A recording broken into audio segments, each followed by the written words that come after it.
안녕하십니까, 문플란TV입니다. 윤석열 총장이 25일 밤 10시 30분경 장관 추미애의 검찰총장에 대한 직무정지를 집행정지시켜달라는 소송을 제기했습니다. 밤늦은 시각에 접수한 배경은 차수를 넘기지 않음으로써 하루라도 빨리 결과를 도출해 원직에 복귀하겠다는 강한 의지가 반영된 것으로 보이고, 또한 소송에 대한 윤 총장의 자신감도 담긴 것으로 볼 수 있을 것입니다. 윤 총장이 집행정지 신청 소송을 하면서 변호인을 2명만 선임한 것도 이번 사안이 많은 변호인이 필요치 않은 사안이 비교적 간단한 행정소송이란 그의 판단이 깔린 때문으로 전해지고 있고, 이 역시 이번 행정소송 결과에 대한 윤 총장의 전망과 자신감이 반영된 것으로 볼 수 있습니다. 장관 추미애가 윤 총장 징계위원회를 소집해 중징계 처분을 할 경우 그의 위법 부당을 다투는 본안 소송 전에선 윤 총장 변호인 수가 지금보다는 더 늘어날 가능성이 높지만, 직무정지의 시급성 여부를 다투는 이번 집행정지 처분 소송에선 많은 변호인이 필요 없다 판단한 것으로 보입니다. 이번 집행정지 신청은 사안의 중요성 등을 감안해 3명의 판사가 심리하는 행정법원 합의부에 배당될 것으로 예상되고 있고, 재판부 배당은 전자배당 방식으로 결정됩니다.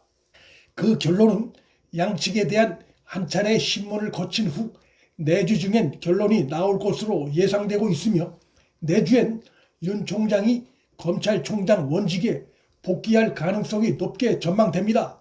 내주 중엔 결론이 나올 것으로 보는 이유는 일반적으로 집행정지 신청 판단에 시일이 오래 걸리지 않는다는 점도 있지만, 장관 추미애가 조만간 윤 총장 징계위원회를 소집할 가능성이 있다는 점도 고려될 것이 예상되고 있기 때문입니다. 장관 추미애의 영향력이 큰 징계위가 열리면 윤 총장에 대해 중징계가 내려질 가능성이 높기 때문에, 그때까지 행정법원의 심리가 끝나지 않을 경우 그것이 재판부 심리에도 영향을 미치는 요인이 될 수도 있기 때문입니다. 윤 총장이 25일 밤 늦게 전격적으로 법원에 집행정지 신청을 한 것도 이런 점 등을 감안한 이유도 있을 것으로 분석됩니다.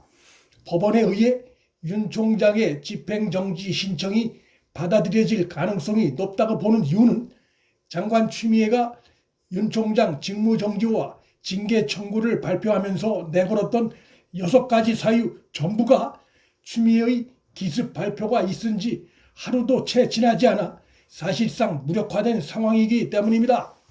윤 총장과 JTBC 사주와의 부적절한 만남이 있었다는 주장은 JTBC가 추미애 주장의 허구성을 조목조목 짚음으로써 완전히 허물어진 상태입니다. JTBC는 25일 이 사안 관련한 A씨가 태블릿 PC 관련해 허위 사실을 퍼뜨려 명예를 훼손했다는 혐의로 구속 기소된 것이 2018년 6월로 그의 재판이 시작되기 전에 이미 태블릿 PC가 조작되지 않았다는 사실이 법적으로 입증된 상황이고, 윤석열, 홍석현 두 사람의 만남 시점인 2018년 11월엔 1심 재판부의 심리가 절반 넘게 진행된 상황이었다며 추미애의 사실 왜곡을 조목조목 강력 비판했습니다. 또한 추미애가 윤 총장이 조국 사건 재판부를 사찰한 증거라며 내세운 핵심 내용이 사실은 조국 재판 관련 판사가 아니라 소위 무리법관 리스트에 올라있던 다른 판사에 관한 기존에 알려져 있던 내용이었음이 당시 서류를 직접 작성한 검사의 해명으로 밝혀짐으로써 추미애가 또다시 대형 사고를 친 셈이 됐습니다.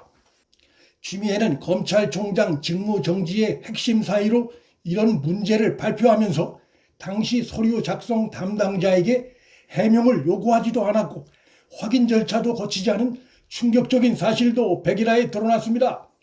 윤 총장을 몰아내기 위해 추미애나 법무부가 얼마나 다급하게 허둥지둥 움직였는지 짐작이 가게 하는 상황입니다. 나머지 사유들, 즉 한명숙 사건 감찰, 한동훈 검사장 감찰 등등에서 윤 총장이 마치 진실 은폐한 의혹이 있는 양 내세웠던 사유들 모두 지금까지 잘 알려진 대로 감찰과 조사에서 어느 하나도 근거가 드러난 게 없는 상태입니다. 결국 추미애가 윤 총장 직무정지 사유로 내건 6가지 사유가 모두 사실 무근이거나 사실이 심하게 왜곡됐다는 것이 드러난 상황이고, 따라서 행정법원이 심리를 함에 있어 특별히 논쟁이 벌어질 이유도 없을 정도로 상황이 명백해 윤 총장의 집행정지 신청은 받아들여질 가능성이 매우 높은 상황입니다. 그 가능성은 낮아 보이지만 설령 윤 총장 측과 법무부 측 간에 논쟁이 있다 해도 검찰총장의 직무정지라는 사상 초유의 사안의 심각성을 감안할 때 집행정지 신청은 받아들여질 가능성이 높다고 볼 수 있습니다.